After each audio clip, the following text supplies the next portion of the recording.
स्वागत करते। माझी एक स्वलिखित कविता आहे जिचं नाव आहे अभिमान वाटतो मला ॲग्रीकॉस असल्याचा। तर चालू करते।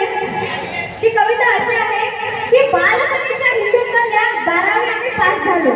बालपणीच्या हिंदूत कल्या 12वी आम्ही पास झालो। बाकी डिग्रीचा कचरा नव्हता म्हणून ॲग्रीला आलो। कधीच पस्तावा होत नाही आम्हाला आमचा निर्णय चुकल्याचा। कधीच पस्तावा होत नाही आम्हाला आमचा निर्णय चुकल्याचा। म्हणूनच अभिमान वाटतो आम्हाला ॲग्रीकॉस असल्याचा। आता ॲग्रीचे स्पेशल हे पुढचं कडवं आहे ॲग्रीच्या बॉईजसाठी आहे। आता तुम्हाला सर्वांना माहितच असेल की हॉस्टेलमध्ये आपले बॉईज काय काय करतात। तर शेर असा आहे की ॲग्रीच्या पोरांचा जास्त वेळ आता फटाके फोडण्यातच जाईल। ॲग्रीच्या पोरांचा जास्त वेळ आता फटाके फोडण्यातच जाईल। ज्यांचे जेवढे जास्त विषय मिळेल तो तेवढा मोठा पाहिजे।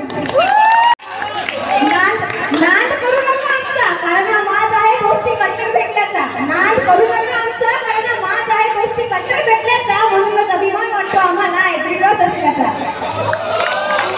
यानंतर विशेष करून सरांसाठी की सर किलोवर विषयाचे असाइनमेंट आणि मॅन्युअल लिहिणं वाटतं तितकं सोपं नसतं। किलोवर विषयाचे असाइनमेंट आणि मॅन्युअल लिहिणं वाटतं तितकं सोपं नसतं। पण एका रात्री विषय काढायचं चालले फक्त ॲग्रीचं पोरांमध्ये असतं। पुढे की सरांकडे एकच मागणं आमचं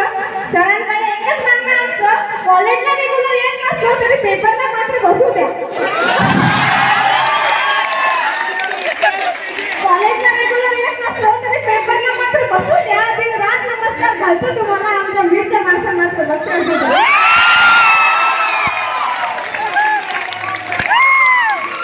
माय मातीवर प्रेम कसं करावं ही आमची ॲग्रीच आम्हाला शिकवते। माय मातीवर प्रेम कसं करावं ही आमची ॲग्रीच आम्हाला शिकवते। कितीही कोरडं रान असो त्यातून सोनं मात्र पिकवते आणि प्रत्येक ॲग्रीकॉसचा अभिमान वाढवते।